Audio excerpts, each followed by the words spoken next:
बचपन में भला कौन तितलियों के पीछे नहीं भागा होगा। प्रकृति कितनी महान कलाकार है, इस बात को अगर समझना हो तो इनके खूबसूरत पंखों से अच्छा कोई दूसरा उदाहरण नहीं है। इन नाजुक पंखों के साथ जब भी आपकी हथेली पर तितली बैठती है तो आप मुस्कुराए बिना नहीं रह सकते।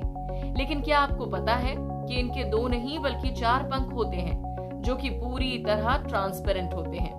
जी हाँ, आज के वीडियो में हम जानेंगे एग्रीकल्चर और इकोसिस्टम के लिए जरूरी तितली, भारत में तितली का महत्व।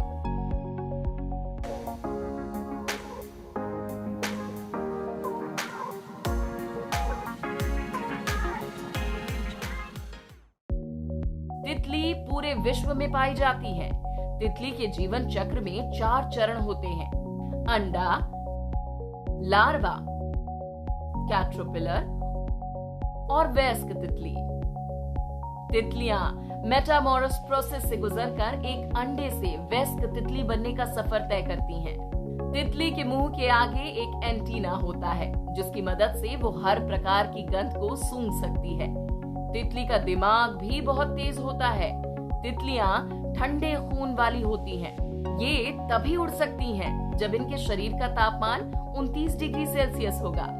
तितलियां अपनी उड़ान से 3000 फीट की ऊंचाई से उड़ सकती हैं और 38 मील प्रति घंटे की रफ्तार प्राप्त कर सकती हैं।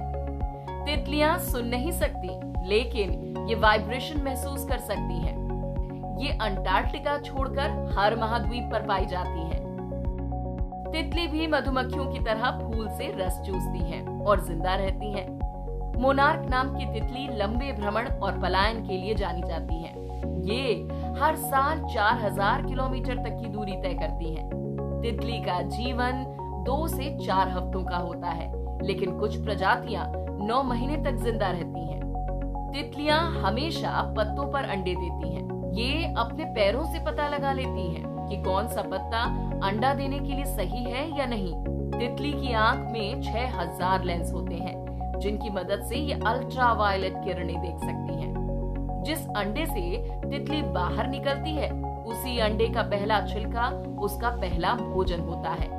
कई वयस्क तितलियां अपना भोजन पूरी तरह से पचा लेती हैं और बाहर कुछ भी कचरा नहीं निकालती। वयस्क तितलियां अपनी पहली उड़ान से पहले थोड़ा समय लेती हैं, अपने पैरों में खून के संचालन को बढ़ाती हैं और फिर उड़ती हैं। तितलियां जितनी सुंदर होती हैं, उतनी ही मददगार भी होती हैं। ये पेड़ों के बढ़ने में सहायता और प्रकृति के हालात का सही अनुमान लगाने में मदद करती हैं। बड़ी तितलियां फूलों से रस पीने के दौरान एक फूल से दूसरे फूल पर पराग ले जाती हैं, जिससे प्लांट पॉलिनेशन प्रोसेस में मदद मिलती है। फूड एंड एग्रीकल्चर ऑर्गेनाइजेशन के अनुसार दुनिया की 75% खेती परागण पर निर्भर करती है। तितली जब लार्वा अवस्था में रहती है तो वो पेड़ों के सड़े पत्तों को खाकर जिंदा रहती है। तितलियों का लार्वा पेड़ों को स्वस्थ रखने के साथ ही कई पक्षियों के भोजन के काम भी आता है। तितलियों में पौधों में भविष्य में होने वाले बदलाव के संवेदनशील संकेत मौजूद होते हैं। तितलियों के रहने और न रहने से वैज्ञानिकों को इकोसिस्टम के हालातों की जानकारी मिलती रहती है। सेज कार्य में जैविक और रासायनिक पदार्थों के उपयोग के ऊपर उनका एक जगह से दूसरी जगह जाने पर प्रकृति के वर्तमान हालातों पर नजर रखने में मदद मिलती है।